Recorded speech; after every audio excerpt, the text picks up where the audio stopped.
How to manifest a high credit score. That is what we're going to be talking about today on the episode. And this has been a much requested topic because I've probably shared with many of you that I took my credit score from very low. I was in the 600s, and within a couple of years, got my credit up into the 800s. In fact, I just had to run my credit like 3 days ago because I bought a new car, and my credit score was higher than I've ever seen. It was 840, and I was so excited and thrilled, and I'm just so proud of myself because I knew where I came from. My husband had to run his too because we were going to be on the car together, and it was so fun because his was just a little bit lower, and I had always dreamed of having credit like his. And so now we're kind of competitive, and we're like, oh, who's going to be higher? Oh yeah, well, I'm going to do, we just play this game and it's really fun. So now he's trying to increase his credit limit so that he can get as high as me. But anywho, on this episode, I want to tell you how I did it, right? So I manifested it, and manifesting is just simply the process of creation. It's the process of creating what it is you desire. And I desired a high credit score, and let me tell you why. Because 9 years ago, when we bought this house that I'm sitting in now, which is under escrow, so soon I will be recording from another house. But this house in LA that we bought, we were newly married. And when we went to get the loan for the home, they basically said, since Jamie has very low income and has such a low credit score, it's going to be a lot better for you guys to leave her name off of the home, because otherwise you're going to have a much higher interest rate. It's going to be harder to qualify for it. So if you just leave her name off and only use Josh's, you're going to get the house with much more ease. So I was not able to be on the title of our home, which was so frustrating to me. I hated that feeling. And honestly, it was in that moment that I just felt so frustrated and like, this is not who I want to be. I don't want to not be able to go own a home with my husband just because my credit score sucks and I'm not making income. And honestly, in that moment, in that feeling that I had of deep frustration of where I was thinking what I got myself into in that moment, I thought, this is where things change. This is where I become a different person when it comes to money and wealth and financial stability and financial freedom. And I decided in that moment, literally, to start working on my relationship with money and to start looking at it. And that was when I started diving into books on money. I started learning about it. I started learning about manifestation when it comes to money. And I actually started hosting a book club at my house where we were reading money books, and I had a different money book every single week. This was before I was a money coach. This was when I just decided to start doing my own inner work around it. And the only reason I started a book club was because I thought, money is such a boring topic. I'm not going to read these books unless I'm the one hosting the book club and have to show up as the host who has to read the books. So I literally hosted a book club just to keep me accountable. Anywho, that's where the whole journey of this began, where I kind of planted the seed of becoming a money coach. It started with me doing my own work on money and me making the choice that I wanted a different reality for myself financially. And so what I did was I just started to research, hey, what does it take to increase your credit score? What do you have to do? And what I actually realized after researching is that a lot of the strategies are really simple and are actually really effective. And when you follow them, you can start increasing your score really fast. You can go from a place of a low credit score. I mean, it's pretty easy. It's pretty simple. And I know some of these strategies will be harder than others for everyone, just depending on your situation. But whatever you can do it. You might as well, right? Even if you have a high credit score and you want to go higher, just see if there's any of these strategies resonate, because again, it really does make a lot of things easier. And I think having a higher credit score creates more abundance, because when you are getting loans, if you decide to do that ever, you just get a better APR, right? So you save money in that way. All right. So I'm going to talk you through exactly what I did, see what applies for you. I also will say I do live in the US, so this is applicable to the credit card companies in the US. I think it's pretty similar overseas and in other countries. But I will say, if you are in another country, just look it up for yourself and see if these strategies apply for you, given your specific credit card or your specific country that you're in, and see if there's different strategies for you. So this is US based, but I think a lot of the things will be applicable overall. So just wanted to mention that first. Okay, so the first thing that's really important to do, and this is actually what effed up my credit initially, was I didn't have things on auto pay. So the reason my credit score got really low was not because I was holding debt, right? I'd had a lot of student loan debt. That wasn't actually the reason. It was because I missed some payments. Like I just wasn't paying so much attention back whenever I was in my 20s, and I would miss payments or I'd be late on payments. And wow, does that ding your credit in such a big way. I had done a credit report, which also can be really helpful. You can just Google like free credit reports. And I did a credit report to see why my credit where it was, what was being like, what was causing that low score. The main reason my credit score was so low was because of those missed payments, which it was only like 3 or something like that. And it took a huge ding on my credit. So from that moment forward, I decided I'm never missing a payment ever again. So make sure that all of your loans and credit cards are set on auto pay. That is so important. So if I ever get another loan, like for example, I got a small loan for my new car, I automatically set it up on auto pay. For any credit card, everything is set up on auto pay so that I never miss a payment, because that is the main thing. And if you cannot set it on auto pay, so important that you're on top of your payments. You really have to be on top of it, schedule it, do money dates, check in consistently. I'm a big fan of weekly money dates where you're checking in on your finances, you're checking in on what's coming due, you're making sure everything's there. Just stay on top of it. So payment history is 35% of your credit score. So even if you miss one payment, it takes a ding. And here's the thing, like I said, if your credit score is low, or if you accidentally make this mistake, do not punish yourself. Do not be hard on yourself. You can take the steps to increase it. It's not a big deal. It can increase and go back up pretty quickly. Okay, the next thing that I had no idea of, but made all the difference, is actually increasing your credit limit. So having more credit available is what that means.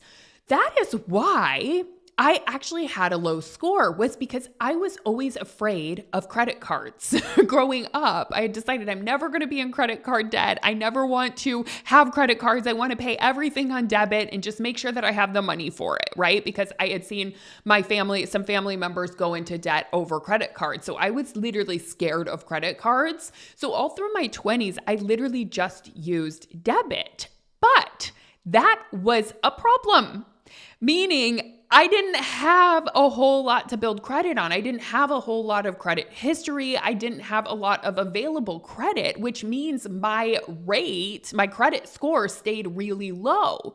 So if you want to build up a higher credit score, it's actually good to increase the amount of credit available to you. So I'm going to tell you a couple of ways that you can do this. Number one, and I highly recommend this for everyone, even if you have a high credit score, is call all of your credit card companies and ask for a higher limit. I'm not saying use that higher limit. Now that's the key, because I'm going to explain a little bit more about that too, and why you don't want to use all of the credit. You want to have quite a bit of credit available to you. So call all of your credit card companies and ask to extend your limit. I couldn't believe how easy that was to do that. That was wild to me. So that's something that I'm always making sure that I can get as high of a limit as possible and like having more credit available to me, because what looks really good on your credit score is you having a high limit in terms of what's available, but not utilizing all of it. So what you don't want to do is get a high limit, say $10,000 on your credit card, and then using that $10,000 every single month. You're going to increase your credit score if you stay under 30% utilization. So what that means then is you want to have the $10,000 credit score, but just use 3,000 of it max every single month. If you do this, your credit score is going to go way up. So I'm telling you, just give it a try. Call all your credit card companies, ask if they can increase the limit. Now, another thing that can be really helpful in terms of increasing the amount of credit that's available to you is actually become an authorized user. And this is only if you trust the person very much and you know that they're way on top of their finances. This is something, just make sure of that. They can add you, someone else, let's say it's a spouse that is really on top of their finances and they pay every single month, they're on auto pay, they have a high credit score, they're never going to miss a payment. If they add you onto their credit card as an authorized user, it looks like you have that credit available to you as well. And their good credit history can impact yours. So, for example, I said back 9 years ago, whenever I had a really low credit and my husband actually had good credit history, he had a high credit score, he added me onto his cards, even if I wasn't going to use his cards, right? So even business cards and things like that, he added me as an authorized user and I just cut the card up. I don't even use it. I don't touch it, but I have that credit available to me. So that increased it significantly. So if you have someone super trusted in your life that you can do this with, it's a great option, right? Because all they have to do is call and add you. It doesn't matter if your credit score sucks, it's not going to impact them. And so if you have a parent or a grandparent or somebody that you really know and trust that would add you as an authorized user, that can be really helpful and help improve your credit score. So I did that and it really helped. Only thing is, like I said, I'm just going to say this one more time. Make sure it's someone you trust, because if they start becoming late on their payments or they miss a payment, that is going to impact you. So it has to be someone you super just know, trust, 100% know is going to be on top of it. And then that could be an option. The other thing that can be really helpful is paying in full every single month. All right. If you can, pay in full every month, because carrying a balance doesn't help your score, right? It just costs you interest. So paying in full keeps your utilization low and it shows financial stability. So that is just something that I do with credit cards. I personally pay in full every single month. For me, I'm watching my money every single week. I do money dates. So I'm making sure that I am not spending more on cards or on credit cards that I actually can pay. So that's one thing that I do. If you're not in that place where you can do that right now, just important that you're at least paying your minimum payment and having that on auto pay, and then just making steps towards paying down your debt. But yeah, that just really shows financial stability and can really help increase your credit score. Okay. The next one is keeping accounts open. So this is kind of confusing. It's so weird how some of these things work. But let's say you have an old JCPenney credit card, which if you're not sure what that is, it's basically it's a retail store, right? That used to be super popular. I remember my mom had a JCPenney credit card. Let's say you have one and you're like, I'm never using this, right? It's actually better to just hold on to it and not use it. but keeping it open, because you know what that does? It's still increasing the amount of credit available to you, but if you're not using it, that's a beautiful thing, right? It still increases it, but shows that you're not using all of your available credit. But it's better to do that than close it. I don't know why closing credit cards actually dings your credit. To me, that's just a little ridiculous, but it is what it is. So I have kept all of my old cards open, even if it's not something that I use. The only reason I would potentially close one is if it's just not a great card and you have expensive yearly fees and it's something you don't use, then it might be worth closing it. But if it's a free card and it's just something that is just, you're just not using, keep it open because it's actually going to help improve your score. Now, the seventh one that I recommend, or sorry, let me say that again.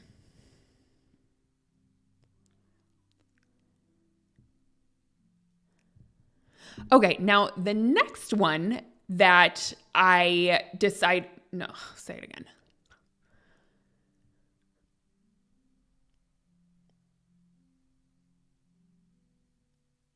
Okay, now the next one is just make sure to limit the amount of new credit applications you have. So, for example, just because you go to Ulta Beauty and they say, if you open a credit card today, you'll get 20% off.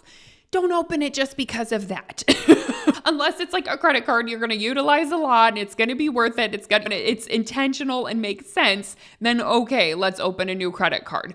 But you don't want to be opening new cards left and right. You don't want to have your credit dinged many times in a row because that will absolutely lower your score. So don't just open new credit cards because they give you some kind of benefit or little perk. You want to be intentional about what it is you open and the frequency in which you open them, because you want to, it's fine to open a new card, no problem. It's just you want to space it out. You don't want to open a whole bunch at once and have your credit dinged several times in a row, because that will lower your score. And I noticed even within myself this past month, I've had to get my credit checked for the house that we're renting in Hawaii.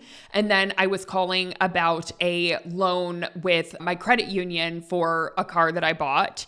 And then I wanted to get pre-approved for that. So they had to check it and ding it. And then at the BMW dealer where I got my new car, they also had to run my credit. So I had it 3 times checked in a row, which these weren't things that I could necessarily avoid, but I did notice that it went down a little bit after that second one. And then I'm sure if I check it now after having it checked a 3rd time, it's probably going to be lower, which I'm fine with because I'm not trying to go get a mortgage or something right now in this moment. But I do know that I'm going to have to be conscious about all of these things and getting it back up. No problem if it happens, but you just want to be conscious and not be taking out all the credit cards under the sun, and you don't want to be dinging your credit score and getting it checked often, because every time you open a new card or apply for a new loan, they have to check your credit and that lowers your score. Okay, last but not least, this one's really important. Watch your credit score. Celebrate your wins, check in on it. Usually on credit cards, I know on my card, it actually shows me what my credit is. So I love to check up on it and love up on it and celebrate whenever it goes up and have fun with it. Like I said, my husband and I have a little game and we're a little competitive about our credit scores now. This sounds really dorky, but it's just a fun game. We're very competitive. So anything we can be competitive with, we will. And so we're always looking at it and sharing. And if it goes up, we're like, yay. And if it goes down, we're like, why did that go down? And you can actually look and see, why did it go down? So if you watch it, that's going to give you some insight too. So just check in on it during your weekly money dates. If you do weekly money dates, which I recommend, just look at it whenever you log into your credit card. You can also check it online for totally free. So I would recommend doing that and monitor it and just watch the progress, watch the growth, watch it go up and celebrate it, because that matters, right? It is something that is a fun win, kind of like how I love to encourage my clients to celebrate money. You can also celebrate your credit score going up or the debt that you're paying down and really acknowledge yourself and be proud of yourself. So I hope this was helpful for you, especially if you're in a place where you want to be more conscious of it and you want to improve your credit score. I'm going to go through each of these again, just as a reminder. Number one, auto pay everything, right? Because 35% of your score is not missing a payment. So set up automatic payments, check in weekly, right? Make sure that you're going to be able to pay it when you do your weekly money dates, just seeing what's coming due this week. Do I have enough in there? Do I need to put more money? Whatever you need to do to make that happen so that you can auto pay everything. Number two, increase your credit limit. Number three, pay in full each month if you're able to. That is going to help with this that is going to show financial stability. Add your number four. Why can't I talk? Let me start this part over. Okay, just to go through all of these one more time. Number one is auto pay everything, right? So make sure you are set up on auto pay because forgetting a payment or missing a payment is going to affect your credit score for sure. This makes up for 35% of your score. So auto pay. Number two, increase your credit limit. Call your credit card companies. See if you can extend it. If you have someone that you trust in your life, you can add yourself as an authorized user on their card and benefit from their good, long-standing financial stability and credit history. And that will also increase your credit limit. Number four, pay in full each month if you can, or whatever loans or cards you can, pay in full because what that shows is financial stability and it really helps. Number five, keep accounts open, even the ones that you don't use. Just cut them up, but keep them open. Number seven is limit the amount of new credit applications that you have. So don't be opening new cards every single month just because you get a discount at a store. So limit the amount of new credit applications. Just be intentional about it. And then number eight, celebrate your wins, celebrate your successes. Watch how doing these things impacts it. And that makes it a fun game. All right. So I hope this was helpful. Sometimes I like doing these little strategy podcast episodes to support you in your financial freedom and your stepping into just the highest version of yourself financially. So I hope this is helpful and happy manifesting a high credit score.